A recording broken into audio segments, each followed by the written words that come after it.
দেখো বন্ধুরা, এখন আমি চিংড়ি মাছটা ভেজে নিয়েছি। এই দেখো, এবার মালাইকারি করবে। এখন দেবো গোটা গরম মশলা। এই দেখো ফোড়নে, এই যে গোটা গরম মশলা। হ্যাঁ, তারপরে দেখা কড়াইটার মধ্যে এই যে দেখো আমি দিলাম গোটা গরম মশলা। এবার দেবো একটুখানি পেঁয়াজ। এই দেখো পেঁয়াজ কুচানো, এই যে পেঁয়াজ কুচানো।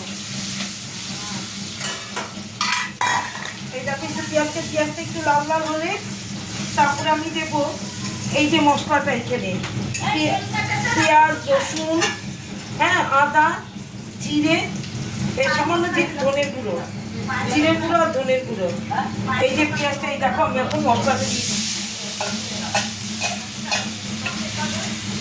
এই দেখো, আর এর মধ্যে দেবো সামান্য হলুদ। এই দেখো এর মধ্যে দেবো সামান্য হলুদ। আর এখানে আছে আমার নারকোল। এই দেখো নারকোলের পেস্ট, এখানে আমার নারকোলের পেস্ট আছে।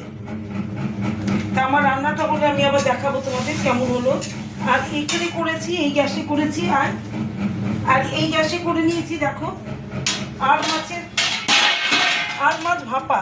এখানে ভাপে বসিয়েছি আর মাছটাই দেখো, এখানে আমি আর মাছটা ভাপে বসিয়েছি আলু দিয়ে, পেঁয়াজ, রসুন, জিরে, হ্যাঁ, লঙ্কা দিয়ে এখানে আর মাছটা ভাপে করছি। তাহলে আজকে আমার এই দেখো, আমাকে একটু কমেন্ট করে জানিও তো কেমন তোমরা এরকম ভাপা খাওনি কি, আর মাছের ভাপা আমারটা কেমন হচ্ছে একটু দেখে। আমি রান্না হলে আমি দেখাবো তোমাদের কেমন হচ্ছে। আর এখানে চিংড়ি মাছের মালাইকারি করছি। এই দেখো, এটা তো বাচ্চাদের পছন্দের খাবার, চিংড়ি মাছের মালাইকারি। এই দেখো, আমি রান্না হলে আবার দেখাবো কেমন হলো। হ্যাঁ।